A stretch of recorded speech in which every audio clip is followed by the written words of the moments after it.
Creepypasta time. I had a disturbing conversation with my 7-year-old daughter. Dad, I saw a zombie. I was in the kitchen making tea when my little girl came rushing in. She ran through the back door so fast she almost tripped up the step. I poured boiling water from the kettle into a mug, hardly looking up. Oh yeah, I did. Its face was all pale and messed up. It was gross, Dad. I put the kettle back and picked up the milk. Sighed inwardly. I really had to be more careful about what I watched on TV in the evening. Rosie has a habit of sneaking downstairs in the night, and last week she caught me watching The Walking Dead, of all things. She's had zombies on the brain ever since.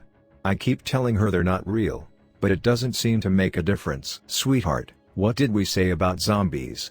I scooped the tea bag out of the mug and dumped it in the bin. You know, if you keep talking about them, Daddy's going to get in trouble with Mommy again. Yeah, but I saw one. I know, darling, but I already checked the back garden twice yesterday, and I can promise you it's a zombie-free zone. No, not in the back garden. I didn't see it in the back garden. I had the mug half raised to my lips, but now I put it down again.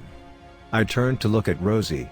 Her hair was windswept and her little cheeks were red, as if she'd been running. Sweetheart. I put on my best stern, Dad's not happy voice.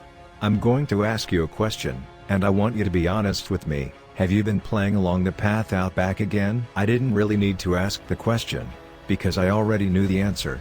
Rosie is allowed to play in the garden on her own, and sometimes, if she asks us permission first, we let her ride her bike along the path at the back of our house. The one that runs past all the neighbors' back gardens. But that's all we allow her to do. This area is pretty safe, but these days you can never be too careful. There was a burglary a couple of roads over a few months back, and last year someone was mugged on the high street. Several years ago, a few towns over, a little boy even went missing. That was quite a long way away from here, of course, but it made national news for a few days until the search fizzled out.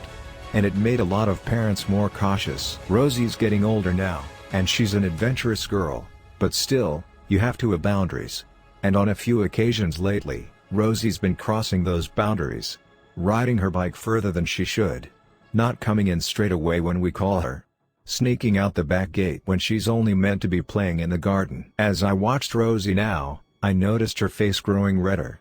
She looked away from me, down at the kitchen floor, and scuffed her feet. Dad, I only went a little way down, she said. I promise. I was chatting to Mr. Henderson, because I saw him in his back garden. I said hello and made him jump. I sighed. So there it was, Mr. Henderson was Rosie's zombie. Yesterday it was the postman, and the day before that it was a different neighbor. I took a sip of tea and shook my head. Mr. Henderson was, in fairness, a better candidate than the others. The guy lives on his own, and he looks about 100 years old. Moles all over his face. Skin like a deflated balloon. Whenever we'd chatted over the garden fence before, though, he'd always seemed nice enough. Just a bit lonely. I couldn't have Rosie going round calling him a zombie. Listen to me, sweetheart. I know you didn't go far or anything, but I don't want you. I came right back after too, Dad. Rosie interrupted. She was staring up at me now, blue eyes large and pleading. I promise.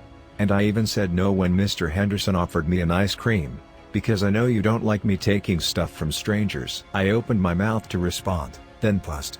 He offered you ice cream? Yeah, but I said no. Mr. Henderson really wanted me to come in and have one, but I told him I had to get home. And then I came straight back here to tell you I'd seen a zombie, and Rosie was babbling now, her voice whirring like a motor. But I'd stopped listening. My mind was still stuck on something she'd said a moment before. Mr. Henderson really wanted me to come in and have one. I took another sip of tea and frowned. That wasn't good. I didn't mind the neighbors chatting to my little girl, but I didn't like the thought of them inviting her in. Not without us there. Not even if they were just kind, lonely old men. I made up my mind to go round and visit Mr. Henderson later, and to tell him that myself, kindly, of course, but firmly. In the end, though, I didn't get a chance. Because a few moments after I'd had the thought, Rosie said something else. Something that pushed everything else from my mind, and ended any idea I might have had about going over to Mr. Henderson's house. She said something that made me feel cold. Daddy, Please don't stop me playing in the garden. I promise I won't sneak out again. I don't want the zombie to get me. Rosie, I'm not going to stop you playing in the garden. But you have to make me a couple of promises, too. First, promise me you'll stop going around calling people zombies. Mr. Henderson might be old, but he's not one of the living dead. Rosie frowned. I didn't. What do you mean, you didn't? You just ran in here a moment ago calling him one. No, I didn't. Mr. Henderson's not a zombie. I saw the zombie in his house, but it wasn't him. I frowned. I had the mug raised to my lips to take another sip of tea, but now I put it down again. What do you mean, sweetheart? You saw someone else in his house? Yeah, the zombie, Dad. I could see it pressed against his little basement window while I was talking to him. Cold fingers ran up my spine. What? Yeah, it was really scary. Its face was all bashed up and bloody, and its mouth was open. Like it was screaming at me. But do you know what confused me most, Dad? I tried to keep my voice steady. What? Well, I didn't realize kids could be zombies, too. I thought it was only grown-ups.